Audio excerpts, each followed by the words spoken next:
नमस्कार दोस्तों, welcome to my channel.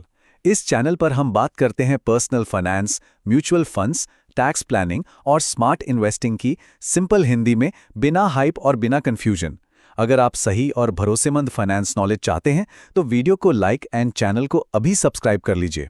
तो चलिए आज के टॉपिक को क्लियरली समझते हैं। बोब। तो चलिए एक नज़र डालते हैं कि आज हम क्या क्या कवर करने वाले हैं। सबसे पहले हम समझेंगे कि ईटीएफ्स आखिर हैं क्या और क्यों ये एक स्मार्ट इन्वेस्टमेंट है। फिर हम इनकी प्राइसिंग को डिकोड करेंगे, कुछ ज़रूरी टर्म्स जानेंगे और ये देखेंगे कि अपना पहला इन्वेस्टमेंट कैसे करें। इसके बाद हम सही ईटीएफ चुनने के तरीके पर बात करेंगे और एंड में इनसे जुड़े रिस्क्स को भी समझेंगे। तो चलिए शुरू करते हैं सबसे बेसिक, सबसे ज़रूरी सवाल से। हमें फिजिकल गोल्ड या सिल्वर खरीदने की जगह ईटीएफ्स के बारे में सोचना ही क्यों चाहिए? आखिर इसमें ऐसा क्या खास है? ये वो सवाल है जो हम सब के मन में कभी न कभी ज़रूर आता है, खास तौर पर जब सोने चांदी के दाम आसमान छू रहे हों। तो क्या करें? जो सदियों से चलता आ रहा है, घर में सोना रखना, वो बेहतर है या फिर आज का ये नया डिजिटल तरीका? चलिए पता लगाते हैं। और देखिए, ये स्लाइड पूरी कहानी साफ कर देती है। एक तरफ है फिजिकल गोल्ड, जिसके साथ स्टोरेज का डर, प्योरिटी की चिंता और वो भारी भरकम मेकिंग चार्जेस जैसे कई झंझट जुड़े हैं। वहीं दूसरी तरफ गोल्ड ईटीएफ्स इन सारी परेशानियों का एक सिंपल, स्मार्ट सोल्यूशन है। मतलब कन्वीनियंट भी, सेफ भी और सस्ता भी। ठीक है, ये तो समझ आ गया कि ईटीएफ्स बेहतर हैं। लेकिन अब आते हैं असली सवाल पर। गोल्ड और सिल्वर ईटीएफ्स की कीमत, इनका दाम आखिर तय कैसे होता है? ये कोई रैंडम नंबर नहीं है, इसके पीछे एक पूरा ट्रांसपेरेंट प्रोसेस है। चलिए उसे समझते हैं। तो देखिए, इसका प्राइस हवा में नहीं बनता। इसके पीछे एक प्रॉपर 4 स्टेप का फॉर्मूला है। सबसे पहले इंटरनेशनल मार्केट से सोने या चांदी का भाव लिया जाता है, फिर उसे यूएस डॉलर्स से रुपये में कन्वर्ट किया जाता है। इसके बाद उस पर सरकार के टैक्सेस और ड्यूटीज जुड़ते हैं और लास्ट में डोमेस्टिक मार्केट में चल रहे प्रीमियम या डिस्काउंट को एडजस्ट करके फाइनल प्राइस बनता है। और हाँ, यहाँ एक बहुत इंपॉर्टेंट पॉइंट है। ईटीएफ का प्राइस फिजिकल मेटल के प्राइस से थोड़ा ज्यादा ऊपर नीचे हो सकता है। अब आप पूछेंगे क्यों? तो इसके पीछे 3 बड़े कारण हैं। पहला, स्टॉक एक्सचेंज पर डिमांड और सप्लाई का खेल। दूसरा, डोमेस्टिक मार्केट में चलने वाले प्रीमियम्स। और तीसरा, डॉलर और रुपये के एक्सचेंज रेट में होने वाला उतार चढ़ाव। अच्छा, इन्वेस्टमेंट की दुनिया में ना कुछ शब्द बार बार सुनने को मिलते हैं जो हमें कंफ्यूज कर सकते हैं। तो चलिए इन जरूरी टर्म्स को फटाफट डिकोड करते हैं ताकि आपको सब कुछ क्रिस्टल क्लियर हो जाए। सबसे पहला है ट्रैकिंग एरर। नाम से थोड़ा टेक्निकल लगता है, पर कॉन्सेप्ट एकदम सिंपल है।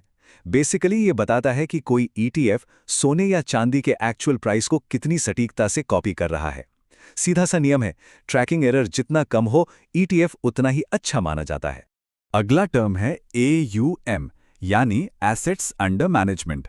इसका तो और भी सिंपल सा मतलब है, वो फंड कितना बड़ा है, मतलब लोगों ने कुल मिलाकर उसमें कितना पैसा लगाया हुआ है। और जैसा कि हम अभी देखेंगे, फंड का साइज हमारे लिए बहुत मैटर करता है।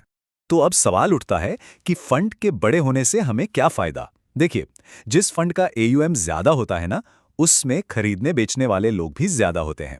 इसे कहते हैं बेटर लिक्विडिटी। मतलब आपको जब चाहे आसानी से बायर या सेलर मिल जाएगा और स्प्रेड भी कम होता है। और तीसरा और बहुत इंपॉर्टेंट टर्म है एक्सपेंस रेशियो। इसे आप समझ लीजिए, फंड को चलाने की एक छोटी सी सालाना फीस जो फंड हाउस आपसे लेता है। और यहां भी रूल वही है, एक्सपेंस रेशियो जितना कम, आपके लिए उतना ही बेहतर। ओके, तो अब तक आपको आइडिया लग गया होगा कि ईटीएफ्स क्यों एक स्मार्ट चॉइस हैं। लेकिन अब सबसे प्रैक्टिकल सवाल, शुरुआत कैसे करें? एक नए इन्वेस्टर को कितना पैसा लगाना चाहिए? देखिए, एक्सपर्ट्स हमेशा कहते हैं कि अपनी सारी सेविंग्स एक ही जगह मत डालो, डाइवर्सिफाई करो। और उसी डाइवर्सिफिकेशन में सोना और चांदी एक बहुत इंपॉर्टेंट रोल प्ले करते हैं। ये आपके पोर्टफोलियो के लिए एक सेफ्टी नेट की तरह है। जब स्टॉक मार्केट गिरता है तो अक्सर ये चमकते हैं और आपके पोर्टफोलियो को सहारा देते हैं। तो वो मैजिक नंबर क्या है? जनरली एक्सपर्ट्स की सलाह होती है कि आपके टोटल इन्वेस्टमेंट का लगभग 15 से 20% का हिस्सा प्रेशियस मेटल्स में हो सकता है। बस इतना ही। इससे ज्यादा एक्सपोजर लेना रिस्की हो सकता है। और हाँ, एक गोल्डन रूल हमेशा याद रखिए, मार्केट में कभी भी अपना सारा पैसा एक साथ मत झोंकिए। हमेशा धीरे धीरे, थोड़ा थोड़ा करके इन्वेस्ट करें। इसे स्टैगर्ड इन्वेस्टमेंट कहते हैं और इससे आपका रिस्क काफी हद तक कम हो जाता है। ठीक है, अब जब आप इन्वेस्ट करने के लिए तैयार हैं, तो अगला सवाल आता है कि मार्केट में इतने सारे गोल्ड और सिल्वर ETFs में से अपने लिए सही वाला कैसे चुनें? चिंता मत कीजिए, हमने आपके लिए एक सुपर सिंपल चेकलिस्ट तैयार की है। तो बस आपको ये 3 चीजें चेक करनी है। सिंपल।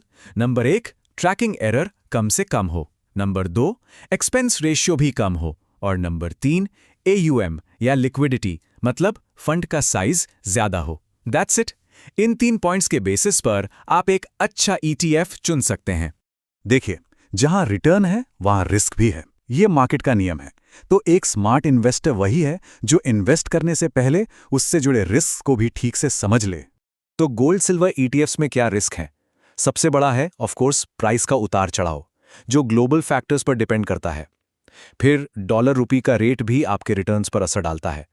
और हाँ, वो फंड से जुड़े छोटे मोटे खर्चे और ट्रैकिंग एरर का रिस्क तो है ही।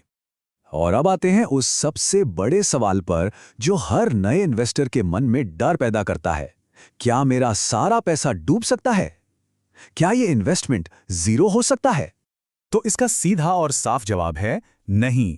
ऐसा होना ऑलमोस्ट इम्पॉसिबल है, और इसके पीछे का रीजन बहुत सॉलिड है। आप जो भी ETF यूनिट खरीदते हैं, उसके बदले में फंड हाउस एक वॉल्ट में असली फिजिकल सोना या चांदी रखता है। तो जब तक दुनिया में सोने की कुछ वैल्यू है, आपके इन्वेस्टमेंट की भी वैल्यू रहेगी। तो चलिए सब कुछ समराइज करते हैं। नए इन्वेस्टर्स के लिए ETFs के एक बेहतरीन ऑप्शन क्यों हैं? क्योंकि ये सिंपल हैं, कन्वीनियंट हैं, आपके पोर्टफोलियो को डाइवर्सिफिकेशन देते हैं, इनका खर्चा भी कम है, और आप इन्हें आम स्टॉक की तरह मार्केट आवर्स में कभी भी खरीद या बेच सकते हैं। तो दोस्तों, ये था आज का वीडियो। अगर आपको ये इन्फॉर्मेशन वैल्यूएबल लगी हो तो लाइक जरूर करिए। आपका एक लाइक मुझे और ऐसे इन्फॉर्मेटिव वीडियोस बनाने के लिए मोटिवेट करता है। अगर कोई डाउट, सजेशन या ओपिनियन हो तो कमेंट में जरूर लिखिए। इस वीडियो को शेयर करिए उन लोगों के साथ जो अपने पैसों को सही डायरेक्शन में इन्वेस्ट करना चाहते हैं। चैनल को सब्सक्राइब करना ना भूलें, क्योंकि यहां हम बात करते हैं स्मार्ट इन्वेस्टिंग और फाइनेंशियल अवेयरनेस की। Thanks for watching. धन्यवाद। इस वीडियो में दी गई सारी जानकारी सिर्फ एजुकेशनल पर्पस के लिए है। मैं कोई सेबी रजिस्टर्ड इन्वेस्टमेंट एडवाइजर नहीं हूं। स्टॉक मार्केट और mutual fund investments market risk के सब्जेक्ट होते हैं। किसी भी इन्वेस्टमेंट डिसीजन से पहले अपनी रिसर्च करें या अपने फाइनेंशियल एडवाइजर से सलाह लें।